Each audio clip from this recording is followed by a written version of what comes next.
DJ Ferris. The Chicago, nigga. It's the real one. Hit me.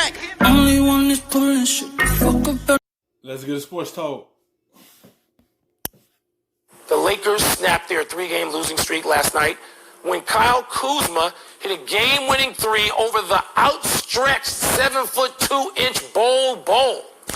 LeBron had 29 and 12, but said afterward, quote, "I'm not in playoff mode. Personally, I don't think our team is there, but we will be," close quote.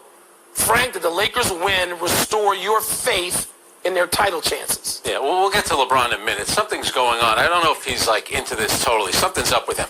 Let me give you the names of the 5 players Denver had on the court in the fourth quarter. Yeah. Bol, Monte Morris, Mason Plumlee, Keita Bates-Diop, and P.J. Dozier.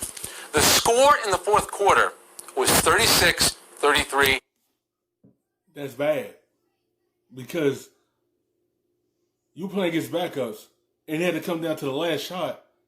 You had to hit a game winner against backups. Y'all couldn't stop for them getting to the basket. Y'all couldn't stop the cutters. Y'all defense would need to be picked up. At first, the offense wasn't there. The defense playing just as well. Then it flip-flopped to the defense not playing well. You're going to have to be concerned a little bit if they continue playing like this. They have to lock down and be ready to go because playoff is right around the corner. And y'all had to come down to the wire against not their starters. The second string.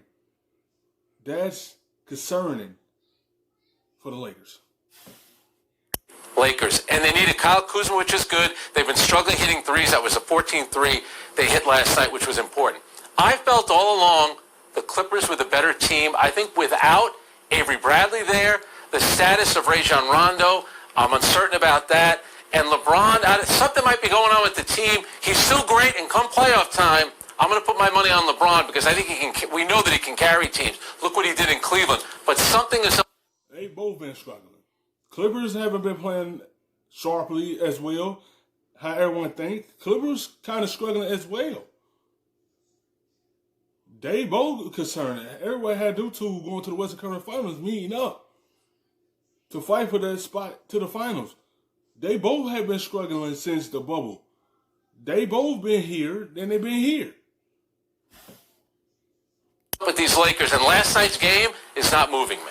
Frank, I completely agree with you. I'm watching that game last night, and I understood why Coach Malone did not go back to the starters. He's trying to figure out who can play, who's going to help him in the playoffs. And you mentioned the guys on the floor. I'm going to mention 3 guys not on the floor for Denver.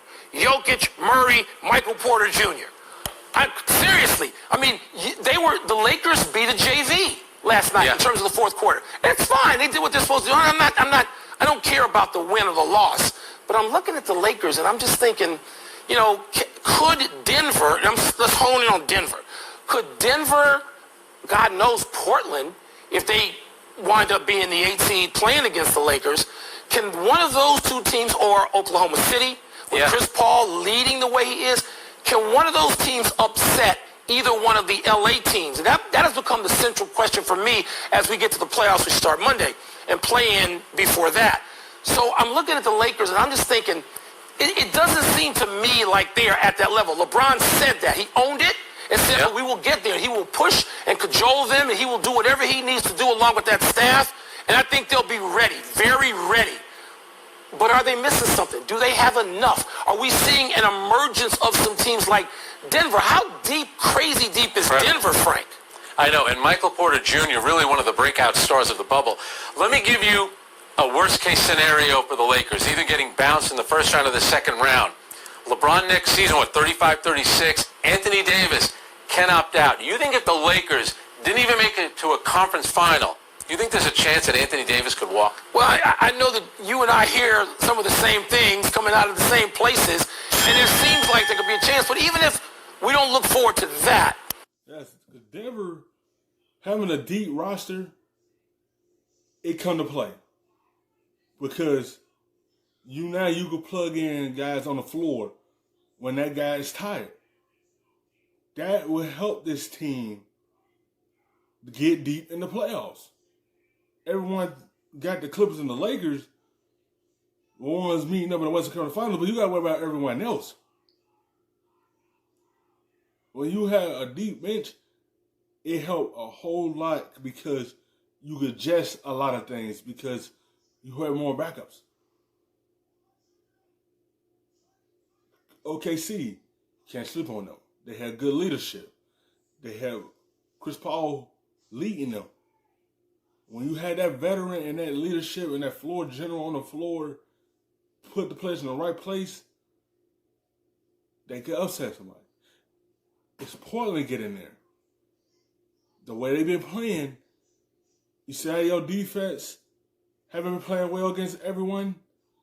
If you let Dame or CJ get hot, a Trent, a Zach, a Nurkic, it's going to be a long series.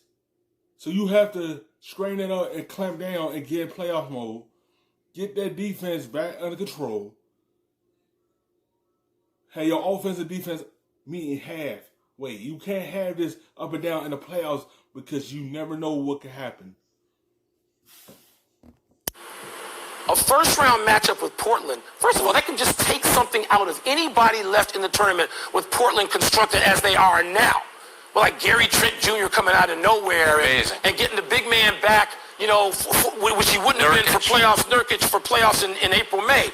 So there's a lot going on in the Western Conference, a lot. And the Lakers seem to be in the center of some stuff they probably don't want to be in the center of, meaning opponents.